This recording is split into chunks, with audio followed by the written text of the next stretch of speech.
আমার চ্যানেলে তোমাদের সকলকে স্বাগত। আজ আমরা ক্লাস 6 এর রায়ান মার্টিন প্রশ্নবিচিত্রা থেকে ভূগোলের দ্বিতীয় পর্যায়ক্রমিক মূল্যায়নের দ্বিতীয় স্কুল সলভ করব।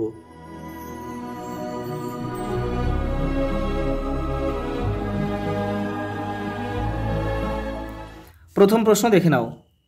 মহাকাশ স্টেশন থাকে এক্সোস্ফিয়ারে।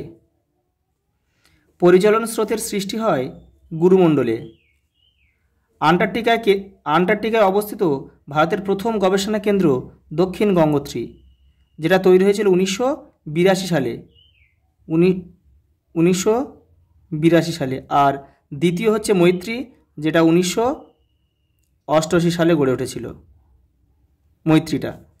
পরেরটা দেখো, আন্টার্কটিকায় একটি জীবন্ত আগ্নেয়গিরির নাম লেখো। Mount Erebus. এই যে মাউন্ট এরেবাস জীবন্ত আগ্নেয়গিরি। বায়ুর গতিবেগ মাপা হয় যে যন্ত্রের সাহায্যে, তা হলো অ্যানিমোমিটার। ভারতে পশ্চিমী ঝঞ্ঝার প্রভাব দেখা যায় শীতকালে। ছোটনাগপুর মালভূমি অঞ্চলে দেখা যায় ল্যাটেরাইট মাটি।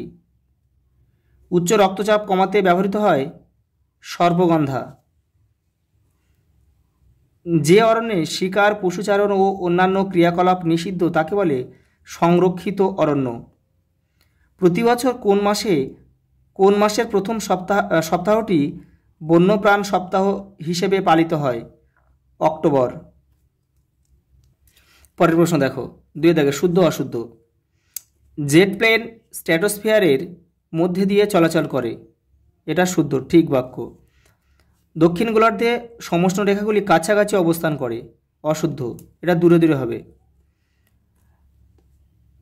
মেঘালয় রাজ্যের চেরাপুঞ্জিতে প্রচুর মাটিক্ষয় হতে দেখা যায়। এটা শুদ্ধ, কারণ এখানে প্রচুর বৃষ্টিপাত হয়, সেই জন্য মাটি উপরের অংশ ধুয়ে বেরিয়ে যায়।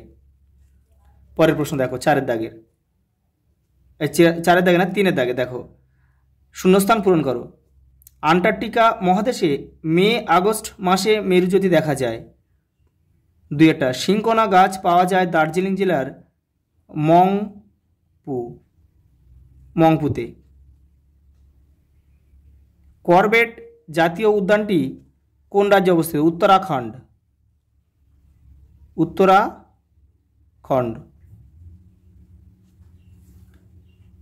পরের প্রশ্ন দেখো, 4 দাগে 2-1 কথায় উত্তর দাও। ইউরোপের পশ্চিম দিকে কোন মহাসাগর রয়েছে? ভূমধ্য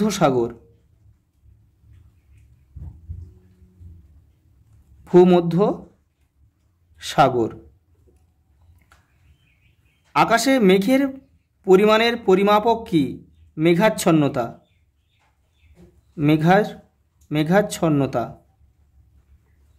পরেরটা দেখো, মৌসুমী বায়ু প্রত্যাবর্তনকালে কোন উপকূলে প্রচুর বৃষ্টিপাত হয়? করমণ্ডল উপকূলে। এই করমণ্ডল উপকূলে কিন্তু তামিলনাড়ু অবস্থিত, ওই জন্য শীতের সময় কিন্তু তামিলনাড়ুতে বৃষ্টিপাত হয়, প্রচুর বৃষ্টিপাত হয়।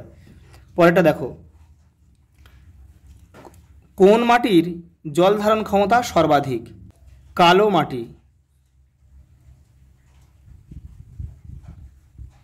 পরেরটা দেখো, কোন প্রকার উদ্ভিদে শ্বাসমূল দেখা যায়? ম্যানগ্রোভ, যেগুলো উপকূলে গড়ে ওঠে। কাজিরাঙা জাতীয় উদ্যানটি কেন বিখ্যাত? এক শৃঙ্গ গন্ডারের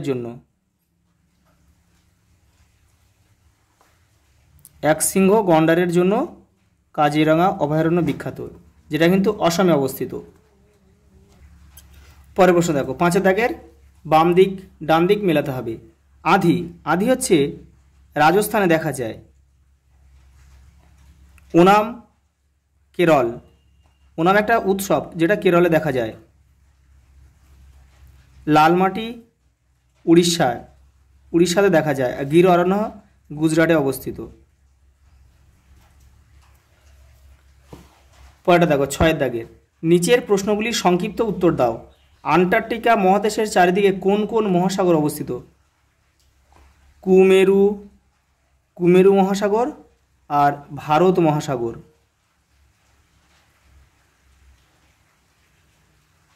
ভারত মহাসাগর। পরেরটা দেখো, ঘূর্ণিভবন কাকে বলে? তোমাদের টেক্সটের 49 নম্বর পেজে উত্তরটা রয়েছে। এই যে জলীয় বাষ্পযুক্ত বাতাস, এখান থেকে এই পর্যন্ত লিখতে হবে। পরের প্রশ্ন দেখো, অ্যালবেডো বলতে কি বোঝো? দেখে নাও, তোমাদের টেক্সটের 46 নম্বর পেজে উত্তরটা রয়েছে। এই যে আগত সৌর বিকিরণ, এখান থেকে এটা পুরোটা লিখতে হবে, একে বলে অ্যালবেডো। পরেরটা দেখো, ভেষজ উদ্ভিদ কাকে বলে? যেসব উদ্ভিদ মানুষের রোগ ব্যাধি সারাতে ব্যবহৃত হয় তাদের ভেষজ উদ্ভিদ বলে, যেমন নিম, তুলসী প্রভৃতি। পরের প্রশ্ন দেখো, পরিযায়ী পাখি কি? তোমাদের টেক্সটের 92 নম্বর পেজে উত্তরটা রয়েছে।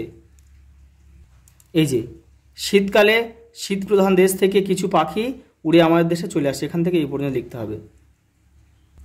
পরের প্রশ্ন দেখো, 7 দাগের, আবহাওয়া ও জলবায়ুর মধ্যে 3টি পার্থক্য লেখো। তোমাদের টেক্সটের 45 নম্বর পেজে দেখো।